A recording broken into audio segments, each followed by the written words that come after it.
4 अप्रैल 2023। ये वो दिन था जिस दिन पाकिस्तान की 75 साला तारीख में जलजला बरपा हो गया। राजा रियाज जो उस वक्त अपोजिशन लीडर थे, उन्होंने किसी इंटरव्यू में ये कह दिया कि अगर पीटीआई उन्हें टिकट ऑफर भी करेगी तो वो उसको एक्सेप्ट नहीं करेंगे। पीटीआई के वर्कर्स के लिए ये बहुत बड़ा धचका था। भाईजान, हमारे लिए तो ये बहुत बड़ा धचका था, क्योंकि हकीकी आज़ादी की कामयाबी का सारा दारोमदार राजा रियाज की टिकट पर था।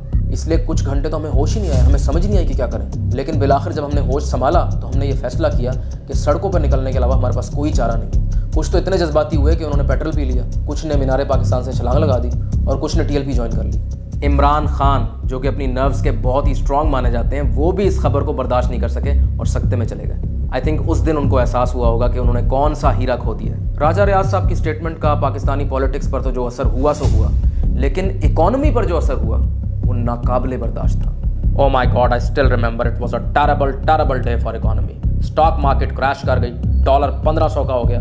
आई स्टिल रिमेंबर, मैंने 5000 का नोट देकर 2 पापड़ के पैकेट खरीदे थे। ज़ियारत, जो कि कायदे आज़म की रिहाइश गाह थी, वहाँ से ऐसी अजीबो गरीब खबरें आ रही थी कि इससे पहले हमने वो कभी नहीं सुनी थी। उस रात वहाँ बहुत ही ज़ोर का ज़लज़ला आया था और बाबा कायदे आज़म भी हम सबके ख्वाब में आए थे और वो एक ही बात कह रहे थे कि राजा रियाज को रोको, राजा रियाज को रोको।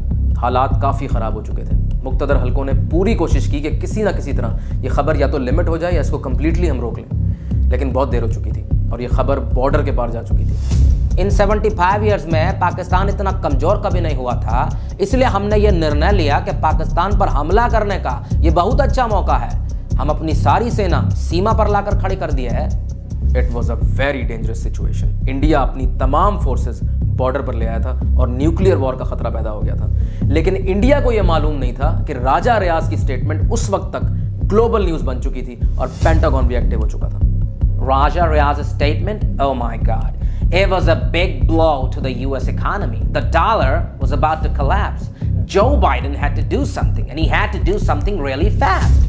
चाइना, ईरान, सऊदी अरब, रशिया, अमेरिका, यूरोप, तमाम फौजें आमने सामने आ चुकी थी और थर्ड वर्ल्ड वॉर का खतरा पैदा हो गया था। और ये वो वक्त था जब यूनाइटेड नेशंस ने यह फैसला किया कि अब हमें इंटरवीन करना पड़ेगा।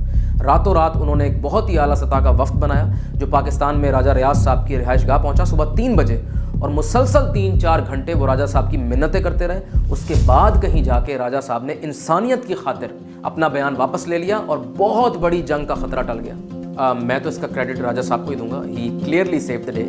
ही was the hero, super hero in fact.